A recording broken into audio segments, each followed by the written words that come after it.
Hello. Hi everybody. How are you all doing? So just quick introductions, just in case it's your first time tuning in. I'm Jennie Johnson, one of the co-founders of My First 5 Years. And I'm Alistair Bryce Clegg, the other co-founder of My First 5 Years. And today you're joining us for one of our Instagram lives where we're going to talk about being a talker.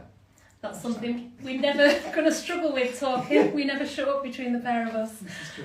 I think language and talking is a huge part of the sort of 0 to 5 journey, and in fact in our app we have 6 streams that we really focus in on, and language is one of those, so it's certainly an area that we know parents are really interested in. Yeah, I think and through the app we try and guide you through the development of your child's language from birth right with 3 to 5, with lots of information about what will be coming next in terms of their typical language development, but also loads of activities and interactions so that you can do purposeful things to help them develop further in terms of, which we're going to explore in a moment, kind of their speech and their language development as well as their talk. Yeah, and I think that's probably a really good starting point actually, is just to explore the differences between speech, language and talk. Yeah, so I think as a parent, you can often lump all of them together and they can be seen as that, but actually, when you think about it, you need language to be able to talk. So language is the kind of thought process. It's how words exist in your head, your recognition of words, vocabulary, all that thing you understand about language development. And then speech is how you form those words, so how you get that thought and that word out of your mouth. So that's using your diaphragm, your lungs, your tongue, your teeth, all that kind of complex stuff. It actually is way more complex than we think because we're just doing it all the time. So language and speech come together to make talk. So talk is the product of the thoughts you've had in your head based on what you know, and your ability to be able to articulate those thoughts through sound, and that's where talk comes out. And how are we best to talk to our very newborn babies? Because I know in the early days with my first, who's now 24 I think, we used to do a lot of babbling and thought that was a good idea, and then I know research changed and thoughts changed, and it was more about just having a very normal conversation with even your newborn baby. So what's the current thinking around all that? So there's a term that I'd never come across when my boys were little called parentese, which I think as a parent now you'll see a lot. And parentese is about the language that you can speak to babies in. So this is not like a special language that you have to learn. Good. This is about speaking to babies in short sentences, but also using lots of kind of intonation so that your talk has a music to it, because what babies aren't doing is tuning into the language you're using. So when you're saying hello to your baby first thing on the morning, they're not recognising the word hello and they're not processing what that word means. What they are hearing is you making noises and your facial expressions that go with it. So parentese is this very singy-songy, short to the point way of interacting with children. So when you go in the morning and you see your baby and you're going to say, hello, good morning, how are you? All that kind of stuff that you would do. It's the fact that you would speak to a baby in a way that you wouldn't necessarily speak to a colleague when he came into work. Or if you did, then you might be in trouble if we come in every month and say, oh, hello, how are you? So yeah, this idea of speaking to your very young children using intonation, using voice, or using phraseology, that's the important bit, as well as the words that underpin that. And this term serve and return, I don't know whether parents will have come across this. Certainly in early years we use it a lot. What does it mean? So it's come from the tennis analogy, obviously, that one person hits and then waits while the ball is returned by another. So the idea of serve and return happens a lot in early years education through talk, but also through play and interaction. But what we sometimes are not very good at adults is waiting for the return. So we do an awful lot of serve and a lot of volleying, and we don't wait for a lot of return. So often you'll find that when children are very little, like babies, they need processing time, and even very young children. I mean, we talk a lot in early years education about the fact that when you ask a question to children, you should really pause for the number of seconds minimum of the years that child has been alive to give them a chance to process that thinking. So when we're talking about serve and return with babies, it's about us having this parentese interaction with the child, but then waiting for some kind of response, which could be a gurgle or a burble or just an experimentation with sound. And then as children get older, it's all about that whole conversation being as much about listening as it is about talking. So that kind of interaction between the two. And I think when you start to talk about conversations that you have with very young babies and this serve and return idea, there are some brilliant opportunities in the day that may traditionally have been seen as a bit of a chore, like nappy change, which are actually a perfect opportunity to really sort of engage and have eye contact and have that opportunity for a chat, even if it's a chat about the nappy. Absolutely, and it's very, very early on, it's that just making a connection and letting that baby know that when you have these moments of connection together, that might be a visual connection, but also you're making this connection through the use of sound, which eventually will become words, which eventually will become talk. And then later on with children, it is things like bath time, meal times, even in high chair time when you're sitting having your tea, or later on around a table, or when you're going to bed, just that little bit at the end of the day where you can say, right, how's your day been? And like lots of families, with my boys, we used to do best bits, where we would say when everybody went to bed, and at one point my boys were in a three-stacker bunk bed, which was great. It went from the floor to the ceiling, so they were all in one room, and we'd take it in turns to say what was our best bit of the day. And that was just a lovely opportunity for them to listen to each other, but also to have that kind of serve and return within the whole kind of group that were there. So lots and lots of opportunities just to have talk time where you talk and model good talk, but also do some listening. I'm slightly talking with my old hat on now where I owned a nursery, but when we were training new childcare practitioners, we always used to talk about nappy change time as that amazing opportunity for a one-to-one interaction with you know, typically you'd be on a 1-to-3 ratio in a nursery. And we used to say nappy change, it's not about getting it done as quickly and as clinically as possible, but it's about actually taking that quality time. So I think in all our typical daily routines, there are loads of opportunity where if we can just slow everything down and see everything for these magical moments and beautiful interactions rather than something to rush through. It's just a mindset shift, and I think it really does help with the routine of the day.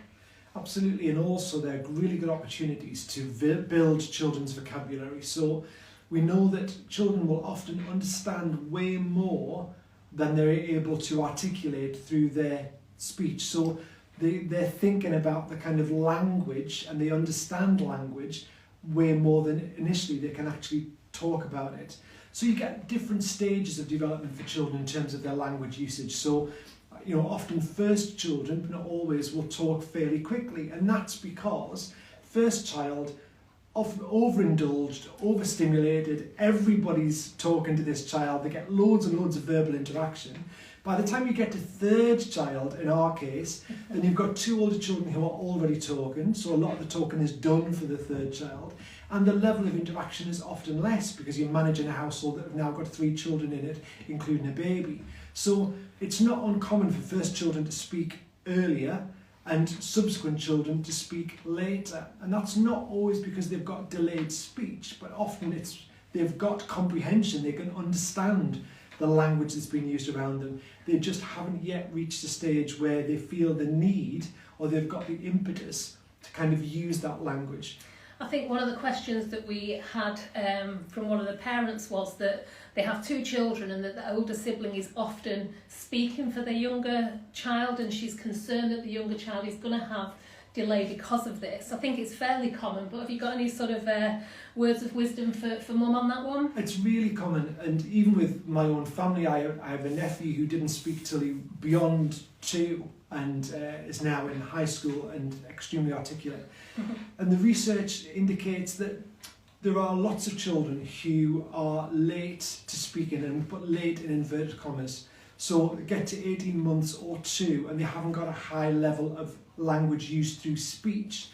But if those children are showing a comprehension, so if you're saying to them more juice and they understand the words that you're using like more and juice, then what they're basically just not doing is articulating. And what this study was saying was that 2/3 of those children who were later speakers, by the time they entered preschool education, were in line with all of their peers. And they talked about blooming and how the children reach a stage where their speech begins to bloom. So their advice for parents was to think about speech and comprehension as 2 separate things. So if your child understands what you are saying in the environment around them but is not articulating, then that would indicate that they've got a good level of comprehension, they're just not speaking yet. If your child is showing that they don't understand or comprehend some of the really basic things, then that might be an opportunity to speak to a health professional just about getting some more advice. Yeah, I think I've got a personal story of that, which was that when myself and my younger brother said there was 3 years age difference between us. And my mum was really, really worried because Graham was showing no interest at all in talk and in speaking. And it was just because I was, my mum used to say I was the gobby one, a very northern saying. But I just did all of the talking for my brother, and I could understand, or apparently I could understand what he wanted to say, and I just did all of his talking for him. And I remember my mum being really worried. And in the end, my brother was a member of Young Mensa. He runs his own company. He's a real orator now. He's really comfortable standing up and speaking, and he'll love, having a dialogue and listening to him. So from being a real worry, it was just the nature of our house and how I was as an older sister. And that doesn't surprise me in any way, shape or form. And you also get children who are very close in age, or often multiple birth children, who will speak in a language that's kind of unique to them, which is a completely different language. My middle son had a really, really good friend pre-nursery, and they spoke in what they called Tibbish. And Tibbish was just a mixture of words that they knew and understood and some nonsense words, but they seemed to completely understand each other. Because, of course, communication is more than just speech. So you can speak in gibberish to each other and still understand, because you're communicating with all sorts of different things like non-verbal cues, facial expressions, all that kind of stuff. You've just reminded me of my youngest, actually. So I have 3 children, and the youngest called one of her older sisters Pabby, and her older sister was actually called Jasmine, and we have no idea why she called her Pabby. She called her Pabby for about 3 years, and then all of a sudden it just stopped, and she referred to her as Jasmine, so no idea what was going on there. And language is really interesting and complex, and I think as parents what we need to do is just recognise where our children are at in their language development, do lots and lots of modelling, not necessarily lots and lots of language correction, because what can happen is if a child is experimenting with language or developing language and we constantly correct in the moment, that can make them then reluctant to use that speech in case they get it wrong.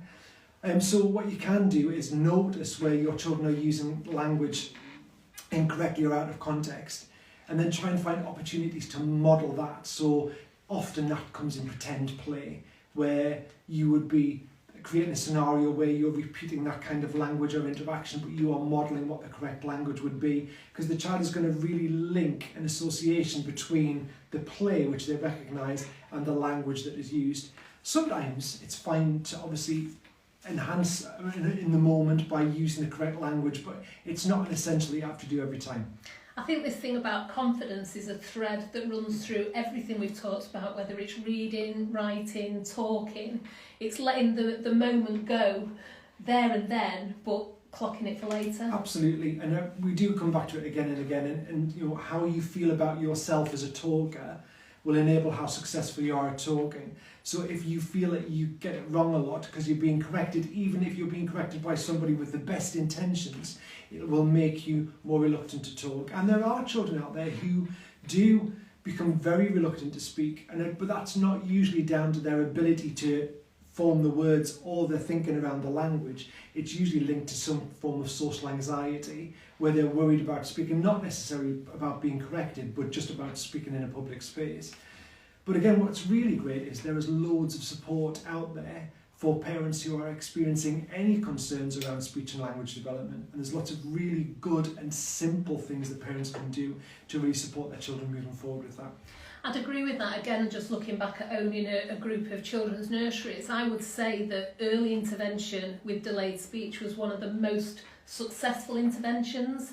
And it could be very simple things that we needed to do with the children that would get them back to where they needed to be. So it's definitely, well, it kind of leads on to a question actually, which is, again, came from one of the mums here, which is my 18-month-old has speech delay, or this is mum's interpretation anyway, and the child will only babble at the moment and doesn't show any inclination at all to form any words or use any recognisable words.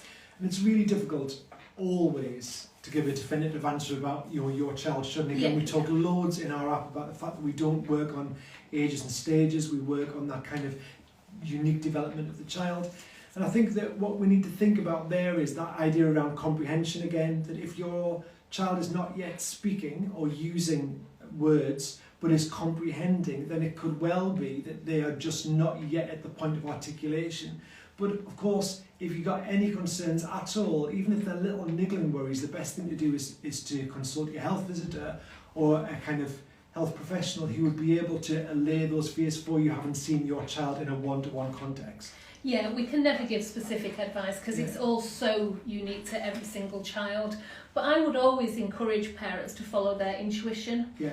And at the end of the day, there's no harm in asking. Absolutely not. So I want to talk about Mama and Dada. Okay. Only because the amount of times that mums have discussed with me when I owned the nursery about the fact that they were quite insulted when the child that they took time off work to maternity leave with turned around and instead of saying Mama first, often said Dada first. And I want to know, is that because babies have a preference for Dada, or is that a whole other reason? Is it because dads are best? Yeah, as a dad of 3 boys, it's a joy to come home and often go and Dada. Basically, if you think about how you pronounce different sounds and how you use your tongue, like we talked a little bit about before, the complexity of even forming sounds within your mouth by using your lips and your tongue and your teeth and your breath and all that kind of thing. Mama is much harder to do because you've got to use your lips and you've got to contort, whereas Dada is just about pushing your tongue off your palate. So the reason that children usually say Dada before Mama is just because it's an easier sound to form in their mouth. So it's not an indication of preference. It's not because dads are better than mums, it's just because Dada is an easier sound to say. Yeah, the most recent example of that was my cousin, who's taken, I think, 9 months maternity to spend with her baby. And she rang and said, he's just said Dada.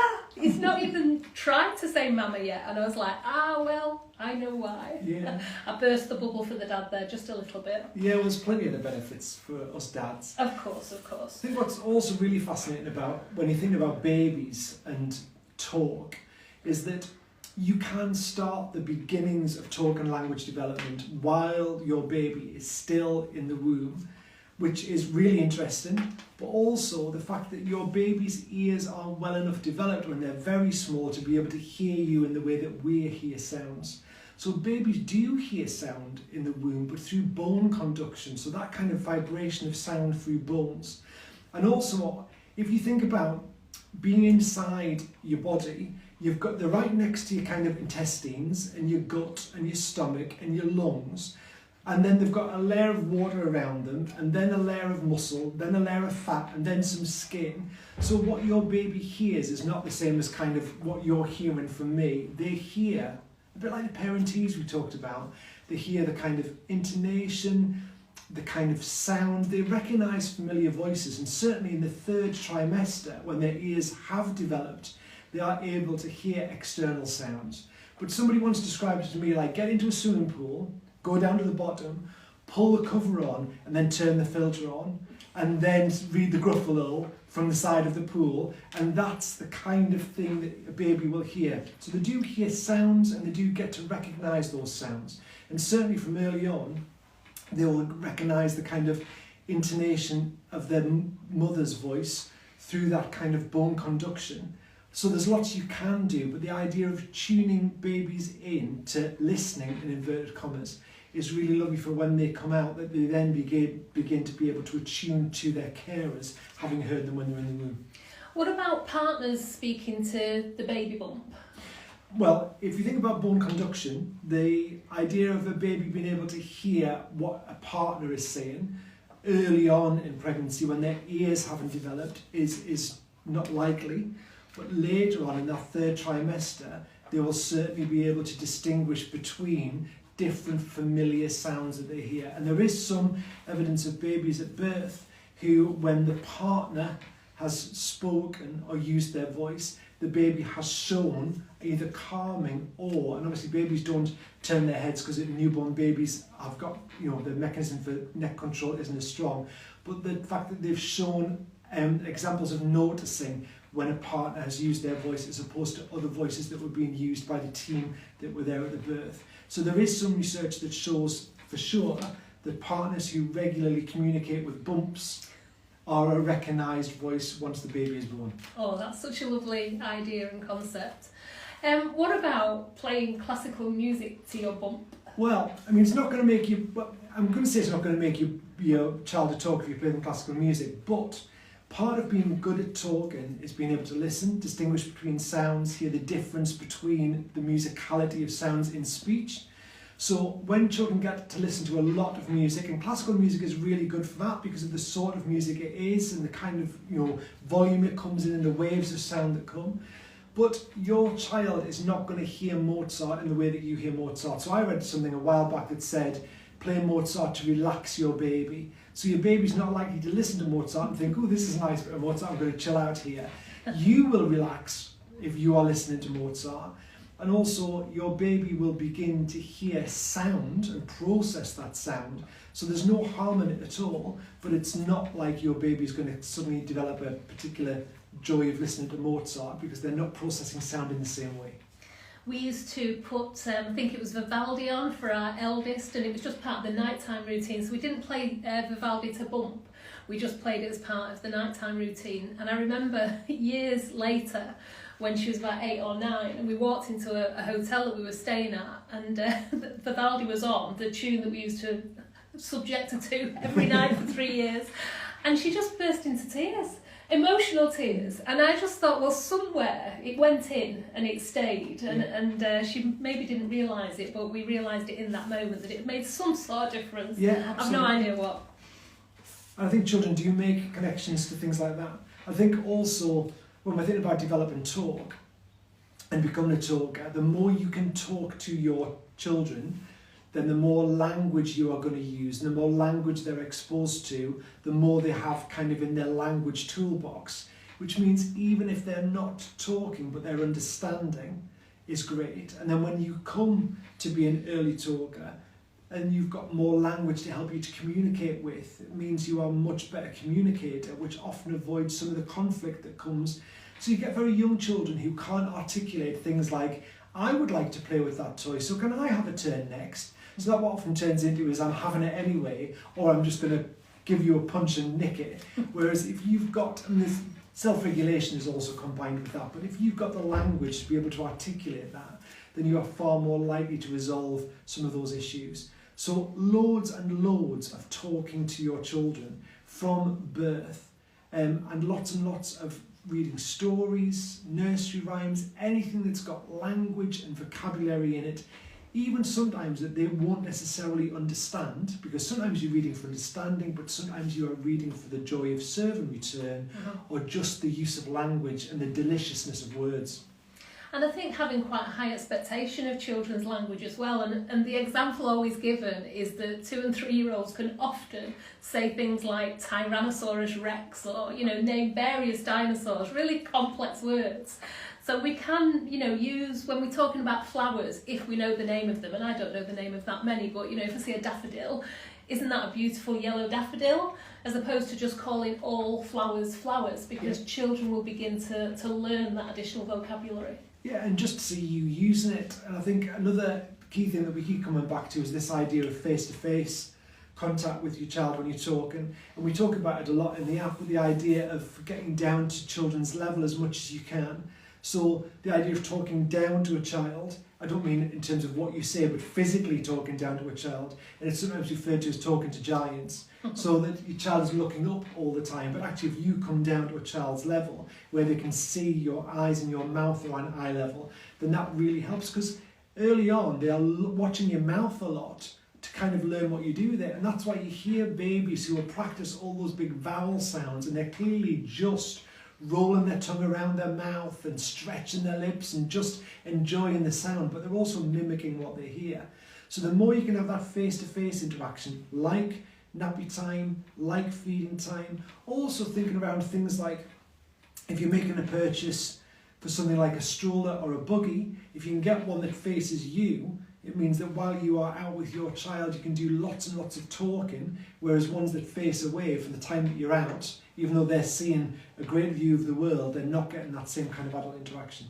Yeah, I think when I really began to understand that, my third buggy purchase for the third child around was very much about her, you know, being able to look at me as we were out walking, and as we were walking as well, I just talk about what I was seeing and you know, just that natural language that we were talking about before. I used to love all that, and with the first two, it hadn't even crossed my mind, so they were sat in the more traditional buggy that was pointing outwards, and we were just going for a fairly silent walk, to be honest. Yeah. And I think it is that use and talk whenever you can, and the more people you can introduce them to, like other members of your extended family or your friends group that bring different elements of talk along, and will, you know, interact with your child in different ways, all of those strengthen that kind of journey to becoming a talker, as well as working on the physical attributes of being able to talk. So things like having a stronger diaphragm, having a stronger core. When they're getting a little bit older and they're moving about, the idea that giving them lots of opportunity to exercise and move so they've got good kind of muscle density, because you have to have good breath control eventually to be able to form words and sounds, because you're pushing out the air through your vocal cords. So again, another thing that, and you'll know if you've got some children, they really struggle to do, if you give them a straw, is to suck and blow. Blowing's usually easier, sucking they find really difficult, even though they've sucked kind of earlier on potentially on bottle feeding or on cups. So there are things that you can do even in terms of activities, like, I mean, there are classics you can do, like I'm thinking about painting ones where you can put paint down that's quite loose and give them a straw and try and blow it blow. on, yeah. Or the classic bubble stuff where you put washing up liquid and paint in a cup and blow bubbles to make all these coloured bubbles, and then you can flatten the top with a piece of paper and you get this kind of lovely bubble print.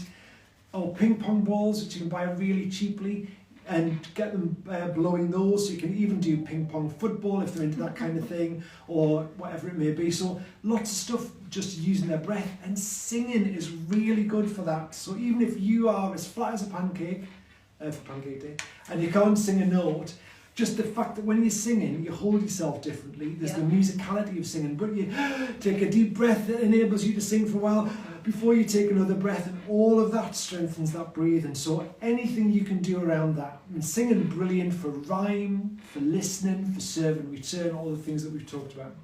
Yeah, and I think just the, you know, traditional bubbles as well, just blowing bubbles. Absolutely. And running around the garden and chasing them and popping them, but the blowing of the bubbles is another good one. We've got a funny family story about bubbles, because the youngest absolutely loved playing bubbles, and we went on holiday, and we'd packed all the bags, and she had her own little carry-on bag, nothing in there other than a teddy bear and a book. And anyway, her bag got pulled by security, and it was really busy, Manchester Airport, massive queues, and we're like, no, what's she got in that bag, what have we done? And it took ages for it to be our turn to get the thing unpacked. Always. And Olivia had, the very last minute as we'd left, taken one of those giant big wands of bubbles and popped it in her hand luggage, and nearly got us all arrested at Manchester Airport. So that got confiscated. You can imagine how happy she was about that. But, but think about the speech benefits she would have had. Absolutely.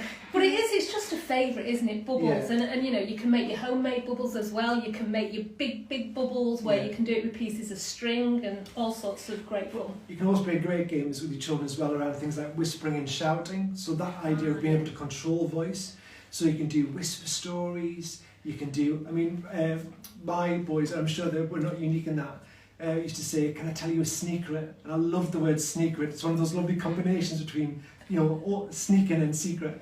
So we would have whispering things, whispering games, but also things, shouting, it can be really good, and obviously really good for controlling the diaphragm and the voice. So times when you play shouting games indoors or outdoors, anything like that that gets children talking, even making those old-fashioned telephones out of 2 paper cups and a bit of taut string, as well as the little walkie-talkie things you can buy, as well as all the tech that you can buy. But if you don't want to buy any of the tech, you'll be able to find 2 baked bean tins or 2 paper cups in your kitchen cupboard and a bit of string, and you can have literally hours of fun making your own very old-fashioned telephone. Great for language development, great for exploring science, great for all sorts of stuff.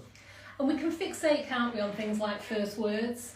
I know I can remember, of the 3 children, I can remember the older 2, I can remember one of them was boots, the other one was clues, and it took us absolutely ages to figure out what this clues thing was all about, but it was all to do with Blue's Clues. And then I have to hold my hands up and admit I can't remember the third's first words. Let's hope she's not watching. I think you do get a little bit more blasé as time goes on, because on the whole, children do all progress uniquely in their own time, in their own way, and most of them get exactly where they need to get. And I think that's one of our key messages, really, isn't it? Absolutely. And I think, you know, in terms of my family history, it was always said that my brother's first word was hippopotamus. And I think that's an impressive first word. It was an impressive first word, and mine was probably something like juice. So, but it was always used as his first word was. And actually, you know, it's about interest. It's about children who are interested in, and again, he was a first child, so that's my excuse. He probably got overindulged.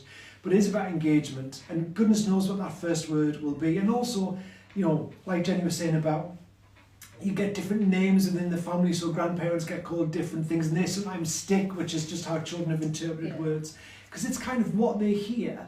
And if you don't understand the context of that word, you're kind of just repeating sounds, but you're associating those sounds with that person. It's not until later on in your thinking and your vocabulary and your understanding develops that those words have more context. So initially, in the first year of life, children are really just associating the ability to make sound.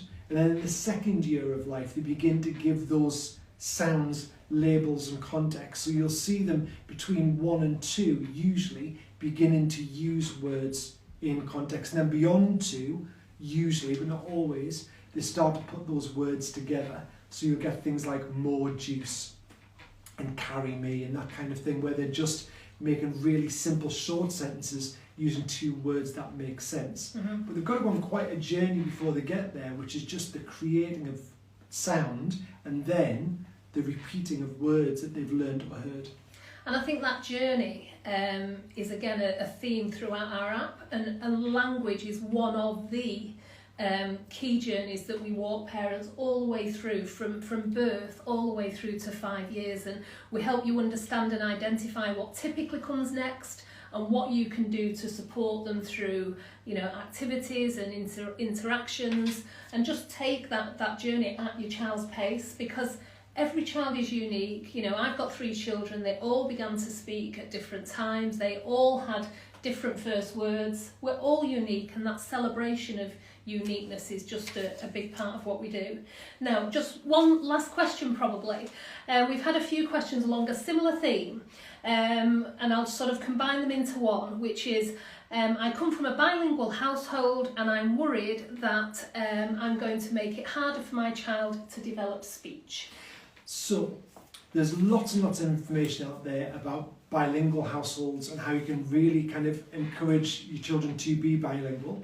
And I think all of the research says the sooner that you start with dual or multiple language development, the better, because children, as we're talking about, they're picking up sounds, they're picking up words, they're giving them context. So when you're at the early stages of that journey, there are 2 words that have the same context, and that's okay because you don't know anything different, so you understand that. Later on the journey, if that's a cup, if somebody tries to tell you it's a different thing with a different word, that's when it starts to become more problematic. So absolutely no issue with being bilingual for young children. I think where there is some difference in the writing that's been done, and certainly the most recent stuff that I've read around it, talks about the fact that it's easier for children if the parent or the carer who speaks their particular language predominantly speaks in that language. So if your first language is English and you're in a household, you predominantly speak in English. If your partner was to be Spanish, they would predominantly speak in Spanish. And they described it like if both parents are using both languages, like listening to a radio and somebody tuning in between stations constantly. So if you were listening to the radio and you listen to Radio 1, then you got Radio 4, then Radio 3, then Radio 4, then Radio 1, it makes it harder to listen. Whereas you listen to Radio 1 for half an hour and then listen to Radio 2 for half an hour, it makes far more sense to your brain. So it's not saying that each partner can't use the other language, but it's saying that it makes it easier for children to unpick language development if there is a main language that's spoken by a main carer. And then obviously as children are acquiring two languages, they'll mix them up, they'll jam them together, they'll play around with them, but eventually that's just them associating themselves with that development. They will come out of the other side and be dual or multi-language speakers. It always used to blow me away that some of the language ability of very Amazing. young children, it was absolutely fabulous, and to be celebrated because, you know, to have more than one language is such a life skill, but we always encouraged, you know, from a very, very early age to speak both languages in the home. When you think about, well, I think about how hard it was for me to just pass O-level French. I didn't pass. Yeah, there you go. But then you've got 2 and 3-year-olds who can speak 2-3 languages quite proficiently. Yeah. And it is just about how, if you're introduced to that kind of processing from early on, that's how your brain becomes conditioned. About talking. Next week we are getting together on the 10th and we're talking about becoming a thinker. And just before we wrap up, just what do we mean by that? Well, we're going to talk about the idea of creative and critical thinking. So the idea that we want our children to be good thinkers, so problem solvers, strategizers or strategists, and that type of thinking needs to be developed. So we'll talk about what kind of environments and what type of activities and interactions you can have as parents that will really support your children to be more creative in their thinking, so that we haven't got children who are just waiting or looking for one solution. We've got children who will actively try and find multiple solutions to a problem, because that's going to be the kind of thinking that's really going to take them forward when they become, as we are, adults, parents, and you know, the next kind of generation who are going into the workplace. Fabulous. And just to end, we've got our usual PDF that you can download. So this one will be about becoming a talker.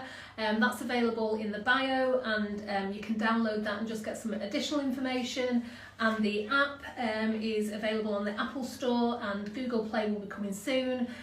You can have a free 14-day trial, so you could download that and you could read all about the language stream, for example, as a follow-up to today, and read a little bit deeper into what that's all about. So yeah, fabulous. Thank you so much for joining us. Great, and hopefully see you next time. Absolutely. Thanks. Bye now. Bye.